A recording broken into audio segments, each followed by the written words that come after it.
বড় বড় কথা কারা বলছে? যারা মমতা ব্যানার্জি আঁচলের তলায় থেকে নেতা হয়েছে।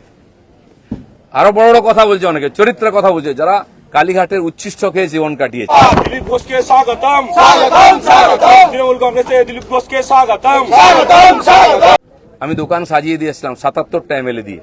1 ডজন এমএলএ আজকে নাই কেন? এমপি কোথায় গেল? জেলা পরিষদ সমিতি প্রধান চলে যাচ্ছে কেন? জবাব কে দেবে? 21-এর পর থেকে বিজেপির নামছে, কেউ কেউ আরএসএস দেখাচ্ছে, কেউ কেউ হিন্দুত্ব বোঝাচ্ছে।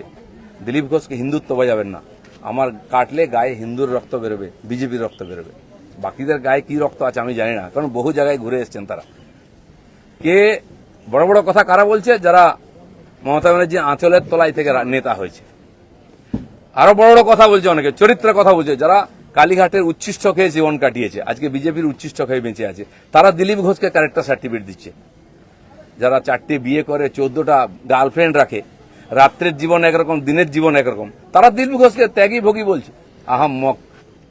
রাস্তায় দাঁড়িয়ে বলো, লোকে কি বলবে? দিলীপ ঘোষ আজকেও রাস্তায় দাঁড়িয়ে আছে, কালো দাঁড়িয়েছিল, আগামী দিনেও থাকবে। মানুষ জানে দিলীপ ঘোষ কি করেছে, দিলীপ ঘোষ কি। আমার মন আর মুখ এক। আমি পর্দার আড়ালে কথা বলি না। কোন নেতার সঙ্গে বন্ধ ঘরে মিশি না, আমি সে যেই নেতা হোক। আমি চৌরাস্তায় দাঁড়িয়ে কথা বলি, ক্যামেরার সামনে কথা বলি। এটা দিলীপ ঘোষ। তাতে যদি কারো কষ্ট আমার কিছু করার নেই। দিলীপ ঘোষের মিশন ঠিক আছে, দিলীপ ঘোষ পাল্টাবে না, তার নীতি পাল্টাবে না। দিলীপ ঘোষ বাংলায় পাল্টাতে এসছে, অর্ধেকটা হয়ে গেছে। যারা কোনোদিন পার্টির জন্য কন্ট্রিবিউশন করেননি তারা বুঝবেন না বিজেপি কি, দিলীপ ঘোষ কি। সেই জন্য কষ্ট পাওয়ার কোনো কারণ নেই। দিলীপ ঘোষ আছে, দিলীপ ঘোষ থাকবে যতদিন পার্টির প্রয়োজন হবে। যে কর্মীরা আবেগে ভাসছেন, আবেগে ভাসার সময় নয়। যদি সত্যি সংকট আছে লড়াই করুন।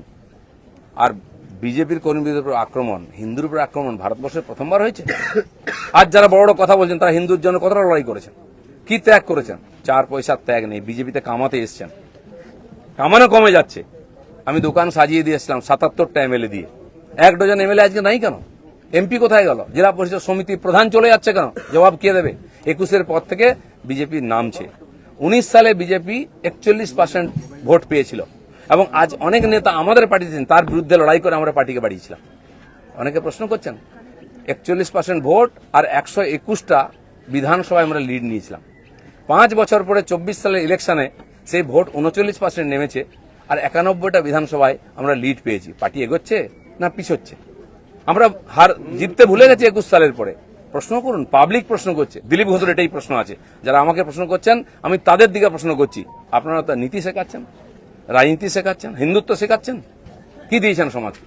কেন পার্টি নেমে গেছে? 250 লোকের প্রাণের বিনিময়ে যে পার্টি দাঁড় করিয়েছিলাম, সে পার্টি কোথায় আজকে? কেন হারছি আমরা? কেন লোকে চিৎকার করছে?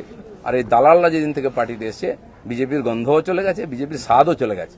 লোক বিজেপির ভরসা করতে পারছে না। তাই ভরসা ফিরিয়ে আনার জন্য লড়াই করুন, নাটক করবেন না। রক্ত দিয়েছি আমরা, ঘাম দিয়েছি, তারপরে মানুষের বিশ্বাস জিতেছি, মানুষের আশীর্বাদ জিতেছি। দিলীপ ঘোষের তো লড়াই জারি আছে। আপনারা ঠিক করুন কে কোন পার্টি থেকে লড়াই করবেন। দিলীপ ঘোষ পার্টি পাল্টাতে আসেনি, পশ্চিমবাংলাকে পাল্টাতে এসেছে। ধন্যবাদ সবাইকে। মমতা ব্যানার্জি জিন্দাবাদ, জিন্দাবাদ, জিন্দাবাদ। দিলীপ ঘোষ স্বাগতম, স্বাগতম, স্বাগতম। তৃণমূল কংগ্রেসে দিলীপ ঘোষকে স্বাগতম, স্বাগতম, স্বাগতম। মমতা ব্যানার্জি জিন্দাবাদ, জিন্দাবাদ, জিন্দাবাদ। মমতা ব্যানার্জির নেতৃত্বে আমাদের সংগ্রাম চলছে, চলবে।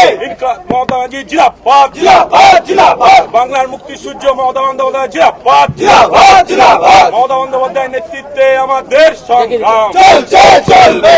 দিলীপ ঘোষ স্বাগতম, স্বাগতম, স্বাগতম। তৃণমূল কংগ্রেসের দিলীপ ঘোষ স্বাগতম, স্বাগতম, স্বাগতম।